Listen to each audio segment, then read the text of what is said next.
good afternoon, good morning, everybody. They just told me to start from the end.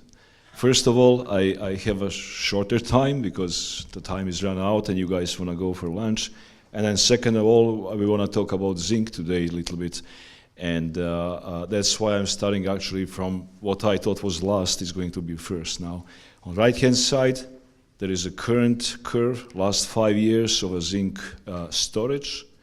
And it seems to be shrinking for the last 6 years. If it continues like this, which probably would for next 3-4 years, the zinc price could go even to $2.5. So as a result, on the left-hand side, you do here see a zinc price. It increased from 65 cents 2 years ago to $1.65, and these days trades about $1.48 as we speak. Huge infrastructure need, 50% plus. It's for it is for how they call it, protection of corrosion. So in auto industry, in plane industry, Trump is talking about big infrastructure projects. So even with current consumption and demands, the price is supposed to go quite high within the next 3-4 years. There are so many of new technologies, batteries. They are talking about new patents that just came up that are to use zinc and air as a fuel for these large batteries in remote locations. And if these new technologies and breakthroughs happen, then the demand is going to increase much, much more. Project came to us about a year ago. Company that had it is they got new CEO. They got all focused in a gold in Nevada, and the project was available. Historically, it was drilled by Newmont, by Cominco, by few junior mining companies. In today's dollars, probably about 12 to 15 million had been spent on this project before we acquired. As I said, company didn't have any cash on the account. It was all gold focused, and we were fortunate to negotiate a good price and acquire this just a year ago when we started our new path with company, a new project. It has 5.3 million tons of ore, 43101, with 8.3% zinc equivalent between zinc and lead. In addition to it, it has lots of barite, which is byproduct that I will talk about a little bit later. So current value, in situ value, approximately 1.8, 1.9 billion of this project, and it was acquired for 2.7 million only. I found another analysis by third party valuing and comparing and analyzing similar transactions in the area, and then they used Mel Project in transaction as well, and then they excluded at the end as it doesn't support conclusion. This project is supposed to be paid between 10 and 12 million, not 2.7.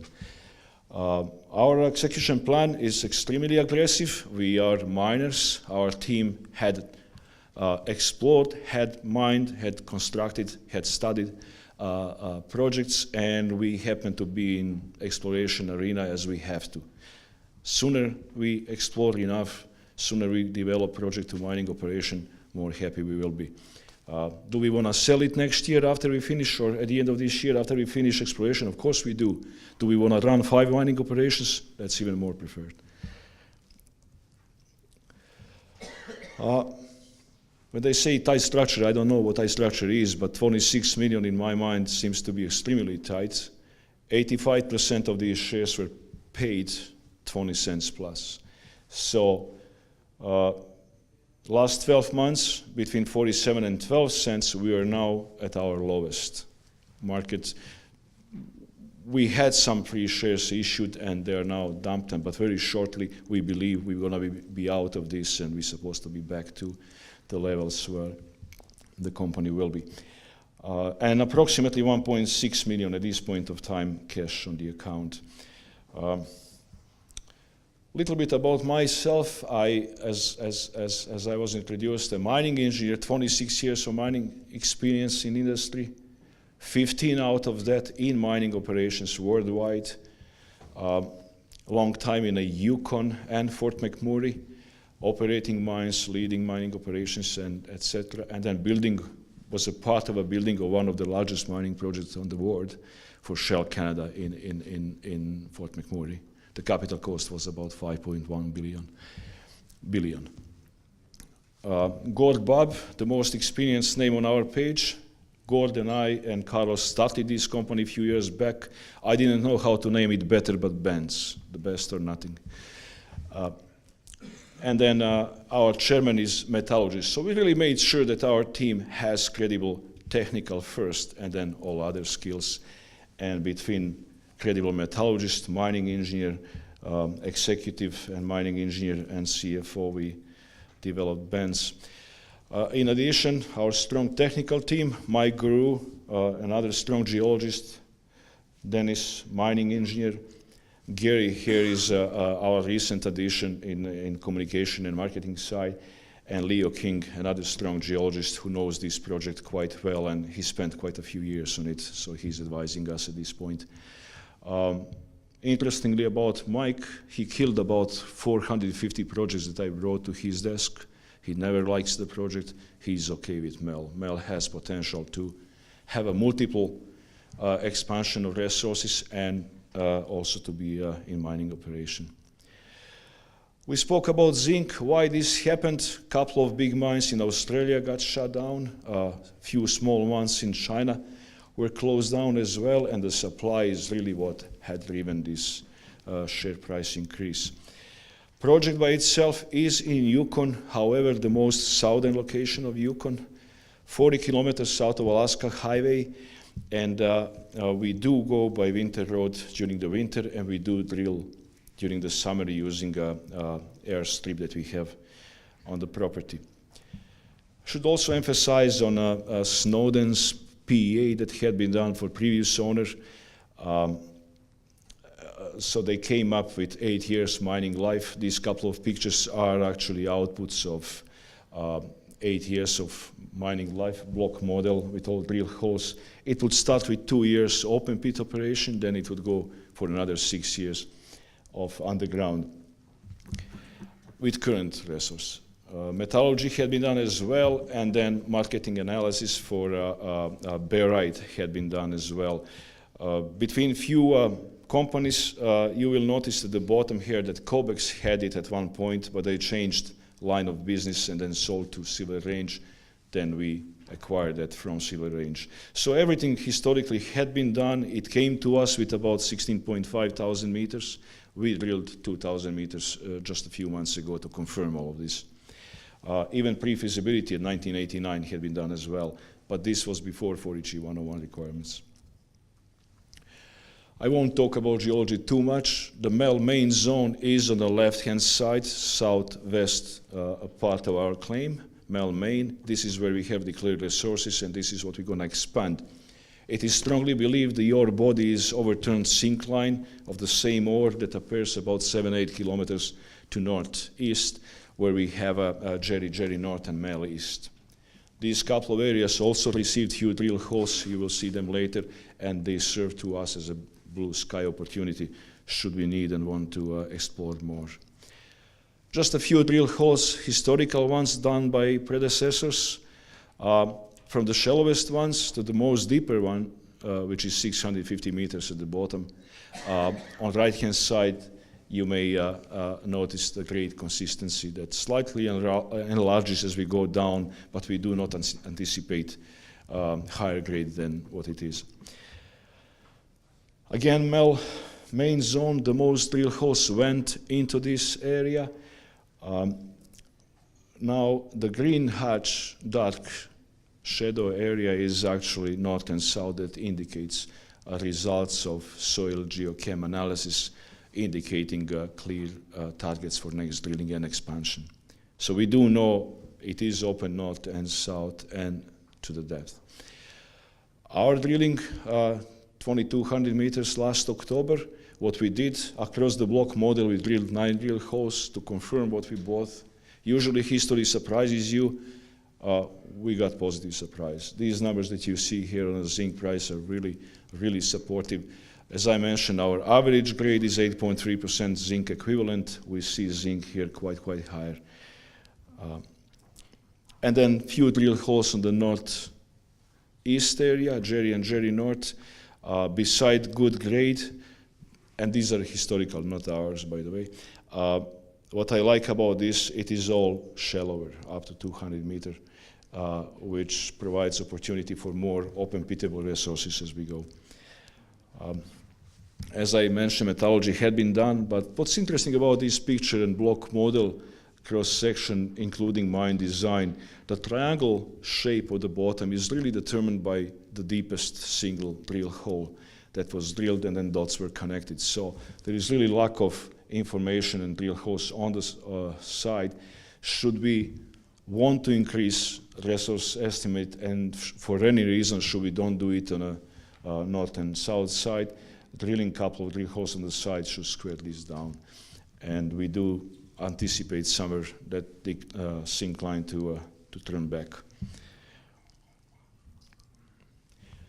Back to that PEA study, and 8 years of mining life, the output would provide mining operation 2,000 tons per day, producing 74 million pounds of zinc, 21 million pounds of lead, and lots of barite.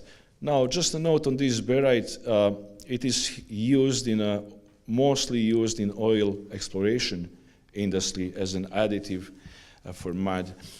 And one of the hubs for the market is northern BC and Fort Nelson. It is typically sold out of gate. Lots of empty trunks are coming down south from Yukon and Alaska, and the price is these days between 150 and 220 per ton. Selling about 75, 80,000 tons per year would provide opportunity for additional revenue up to 10 million. Which is excellent byproduct to have. There is also some silver, but not significant at this point of time to calculate for the revenue. Key for us is this coming season, we would like to drill as little as possible to go to pre-feasibility. As little as possible would cost about 6 million to finish off 14,000 meters of drilling, which would give us opportunity to come up with new resource estimate, and then proceed with pre-feasibility, which in these circumstances with these prices could help us to even make decision for construction as soon as study is done at the end of next year. When I use this production schedule done by consultants for previous PEA, and then of course at 80 cents back then it did not work, but I tried to using what was current few months ago, 140 and 105, and then just to see, this is not 43 101, this is my internal study, using Snowden's mine plan and cost factors, and then applying current prices. And with current resource, even though it is 5 million tons, the return will be 30% approximately. Should we increase resource estimate of 25 or 50% or double, all the geologists, good geologists are ensuring me there is a multiple opportunity to increase. In my mind, I do need only 30% to be comfortable. We go to execute this project. And can I give you 2 minutes? Can you give me 2 minutes? Yeah. You can give me any time that you want. Give you 2 minutes. Oh, thank you. I thought I'm only 10 minutes here. Other zinc companies, the BENZ is these days 5 times undervalued. When we average other competitors' enterprise value over the tons that they have, the average factor is 1.5, and the BENZ is currently at 0.3. The good question is, well, great opportunity, 5 times. It must go up at least 3, 4. Grade-wise, we are 8.3 here. This is rounded number. So we are about 5th, 6th entity in zinc world on this list. Where are we required to improve and increase is actually tonnage. Should we have these deposits, we would run 10 mining operations by now, because we don't want more tons, we want more cash flowing entities. However, we believe 7.5 million is going to be enough for us to move this forward. And this is exactly the number that we are going to enlarge by drilling and potential acquisitions that we are reviewing these days as well. Overall unexplored, large 9,300 hectares property, permitting in place until 2025, team extremely experienced. Most of shares, 85% of shares are controlled by very close brokers and that control about 85%. And they're very close to company and supportive, waiting for us to call them for next private placement. And Zinc is extremely bullish these days. Thank you so much for turning. Thank you.